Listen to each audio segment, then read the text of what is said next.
Kusga di nangawat dito sa Dakpan Talisan, Dakpan Pulis ni Reports Benji Talisik. XFM Police Report. Police Report. Dagang salamat sa mga batang hipo sa Dakbayan sa Talisay. Like suspect na sa pagpangawat ang naposasan sa kabrasan sa maong syudad na pasado oras 5 kontag na kaginagad naon, Abril 21, 2016 dito sa sitio Kadudulan sa Kop sa Barangay Lawantres, Talisay City, Cebu. Ang naposasan kailangan si Nathaniel Balacano Tuason, 20 anyos, nga taga sitio Kadudulan, Barangay Lawantres sa maong syudad. Lumad nga taga Balatukan, Mubo, Masbate City. Sitwasyon ang ginagop sa mga pulis sa Dakbayan sa Talisay sa gilusad nga hot pursuit operation.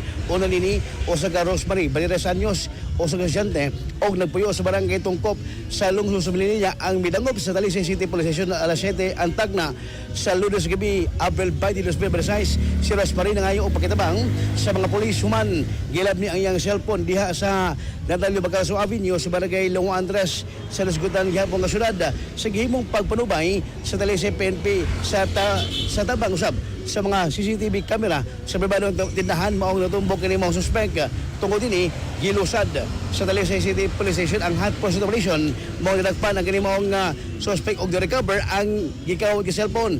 Ang suspek balog na karon sa selda sa Talisay Police Station samtang kaso pagpangawat ang iba sa kaso badog na sa dinakpan.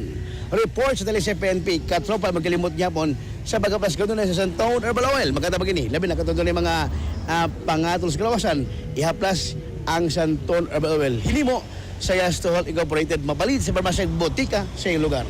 Alang sa Gyasa Pilipino para sa Pilipinas yung katropa Benji Talisik, XFM News. XFM Report. Alas 4